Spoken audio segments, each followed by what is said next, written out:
Welcome back to the For the Badge podcast. It's been an exciting couple of days in the league, and we will get to all the action. But first, go ahead and hit that like button, subscribe to the channel, get the notification bell on so we can get plenty more videos coming at you. The Arsenal have smashed Everton at All right, home. I have a question for you though. Shoot. Were you concerned with some of the attacking by Everton at any point in that match? Our goal line clearance was a bit of a let out a long breath. Other than that, not even at all. And here's why. Neil Maupay is a stuffed shirt. Oh yeah, he's a little bitty dude.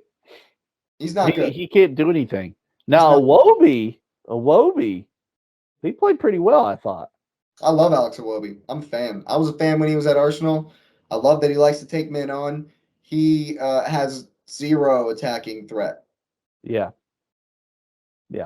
He cannot score goals.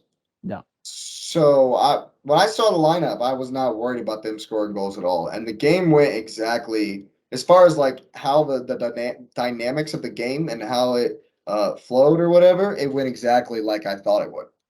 We had all of the ball. They sat deep. I mean, they actually pressed a bit higher than I expected, maybe a little bit higher than I expected. And I thought for the first 40 minutes, their defense was really strong. Mm-hmm. And I've been hearing a lot of, like, for example, some people on AFTV were talking about how we were poor in the first half. Say you were poor. How Arsenal were not. We didn't really get anything going in the first half, and I disagree wholeheartedly. If you look, and obviously I've watched every second of Arsenal this season. And if you like me have seen all of our games, we've performed. Our performance has been consistent. Consistent to a level where we haven't dropped like really to a really, really horrific performance. Even against City, we were decent with some really crappy mistakes thrown in there. When we lost to Manchester United way back, we were good. We were possibly the better team with some crappy mistakes thrown in there. And so this performance, the first 40 minutes, we did our thing. There was we even were switching it up so much that they were doing like long balls because they had obviously in training or in the tactics session or whatever discussed how the long diagonal just skip the whole Odegaard to Jorginho to Xhaka, then to Gabriel Awa. Just skip all that and let Zinni hit one across to Saka or Ben White hit one. They did that a couple of times in the first half. Well, I thought that we pinned them in. We won every second ball. Unlike when we played them the first time, they bossed the midfield. One thing I did notice that Everton threw into their strategy was a lot of diving. Yeah, it was a lot of diving. A lot of diving. Lot of this right here. Guy's running and his fingernail scrapes his hairline and he's oh no! That was what, Oanana or whatever? Twice. Seconds into the game, my man goes down holding his face. Come on, man. Sometimes it hurts. Sometimes it hurts. Are y'all grown men or what? Come on. And I'm not gonna say that Arsenal don't do that as well, because when Leandro Trossard did it, I got upset.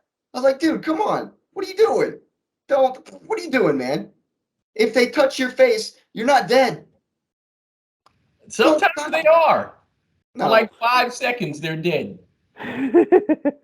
Look, come on, man. I just want to see the day where the magic spray gets sprayed on the face, because they're hurting so much. Yeah. Oh, I would love that. I would love to see that. And then they're just up and they're blind. They're running around like this, but they're good. No, at full speed, mind you. Full speed. Yeah, oh, absolutely. That kind of thing I can't stand. Whether Arsenal's doing it, whether City's doing it, Tottenham, it doesn't matter who's doing it. I can't stand that crap. And so I definitely didn't condone that, but yeah, I think when you look at the first goal, how is that not completely shattering their block? We have Well, the it was overlap. funny. Go ahead. Were you listening to the USA broadcast? Yeah. Hmm. Peter Drury literally said you can't shut off, and literally 30 seconds later they shut off completely and let Saka just be wide open. Well, Ben White had made the run to the outside, and so that dragged the defender just a little bit, and he kind of lost Saka. And I mean, he was wide open, standing there Yeah. wide open. And he had a similar moment in the Villa game where his second touch wasn't as clean, but Yeah. this was class. And I love the roof of the net near post Landon Donovan finish. Always got to call out the 2010 World Cup goal when you see it. Against Yeah. Slovenia. Hmm? That was against Slovenia, right? Yes, it was. It was. Yeah, I'll remember that forever. That was the equalizer. that was. Or no, it was the first. It was we were No, down it 2 was at the first. halftime. Yeah, you're right. He Because come they out and had scored scored like the like two 47th. on us. Yeah, Donovan scored that in like the 47th minute. I was I was ecstatic and euphoric.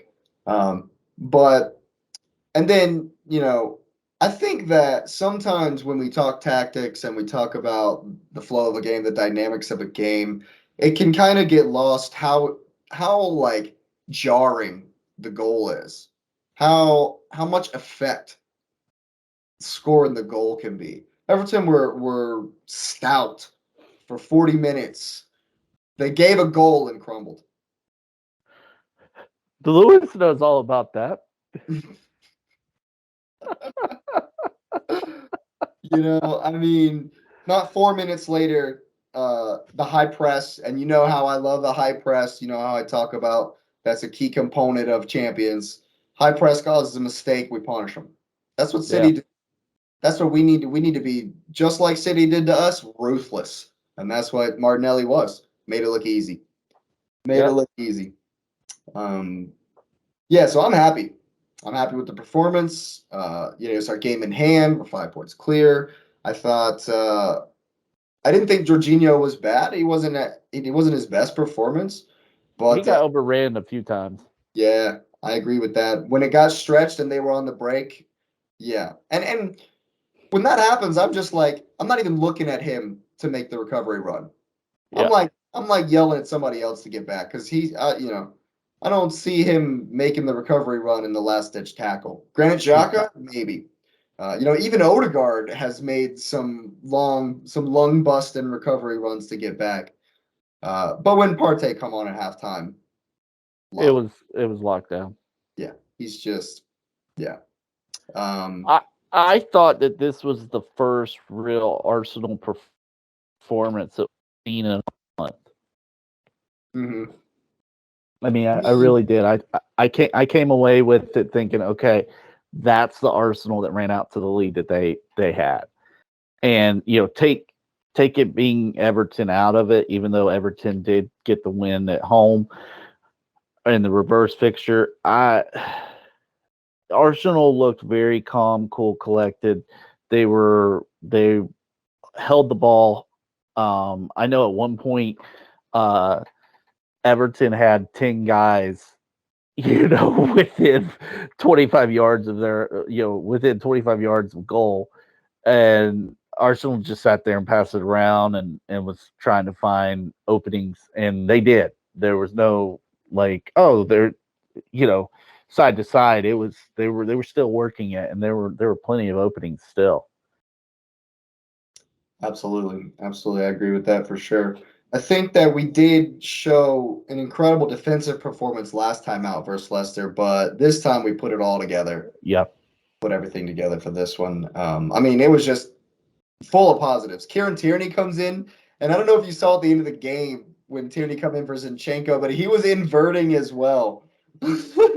I haven't seen him do that even when he's come into the game in previous games or played from the start. I haven't seen him do that inverted thing, and that was cool to see. As a Smith- fan, as a fan of soccer, I was happy to see Smith Rowe come in and look good. Same. Absolutely. He's got our 10 shirt for a reason. I keep saying it. He is smooth. He like you've got Odegaard and Smith Rowe. Like that's legit. That's legit. Yeah, absolutely. Another interesting point that I'll make is that Fabio Vieira comes on and was not good at all, but that'll get overlooked. But I am happy that he comes on. He comes on for Xhaka instead of Odegaard, right? In the City game, he came on for Odegaard with 12 minutes to go, and it was like we gave up. Yeah. That was what that signaled, and he has not done that since. And as the fans were singing after the Leicester game or after the Villa game, we've got Super Mick Arteta, like credit, man, because he's realizing it. He's recognizing this stuff. These little things, and so he's been bringing fear on for Xhaka, and it's not hindered the team like it did versus City. It's not, taking us back at all. And so even with putting in Trussard now, that's 3 starts in a row. And he's earned them. Yeah. Straight up, he's absolutely earned them. He's a good false 9. Yeah. Great win for Arsenal. We're 5 points clear. We roll on. Well, I know I've had a good time on this one. Thanks for listening. It's been the For the Badge podcast. Make sure you hit the like button on your way out. Subscribe to the channel. Get the notification bell on. We will be back before you know it with plenty more. Thanks for listening. Have a great night.